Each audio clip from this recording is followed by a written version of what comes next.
Ronaldo ने झुककर पूछा, अरे क्या हुआ? तुम इतनी परेशान क्यों हो?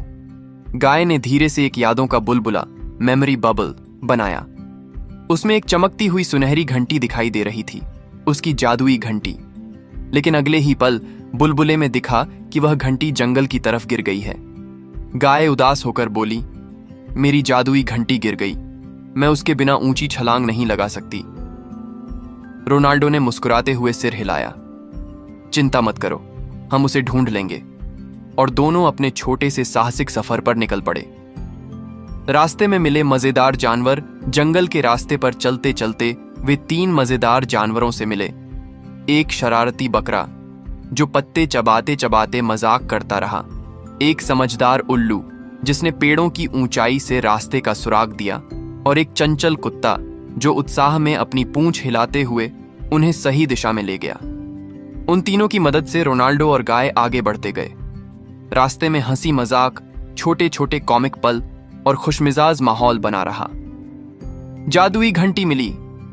आखिरकार वे एक ऊंचे पेड़ के पास पहुंचे। पेड़ की ऊंची शाखा पर सुनहरी घंटी तेज चमक रही थी, जैसे कोई खजाना हो। गाय खुश होकर बोली, वह रही, लेकिन उसे नीचे कैसे लाए? रोनाल्डो मुस्कुराए, पीछे हटे और बोले, अब फुटबॉल की बारी है। रोनाल्डो का शानदार किक। रोनाल्डो ने गेंद को जमीन पर रखा, गहरी सांस ली और फिर एक शानदार पावर शॉट मारा।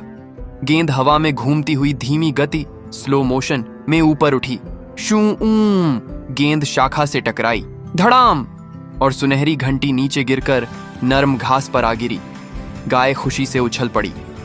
खुशियों का जश्न। गाय ने घंटी पहन ली और तुरंत उसकी आंखों में चमक लौट आई। उसने रोनाल्डो के साथ एक मस्ती भरा मजाकिया डांस किया। चारों ओर जुगनू उड़ रहे थे। सूर्यास्त आसमान को सुनहरा बना रहा था और माहौल शांत लेकिन जादुई था। गाय बोली, धन्यवाद रोनाल्डो, तुम सच में हीरो हो। रोनाल्डो ने हंसते हुए कहा, हीरो वो होता है जो दोस्तों की मदद करता है। और इसी तरह उनकी अनोखी दोस्ती शुरू हुई, रोनाल्डो और जादुई गाय की।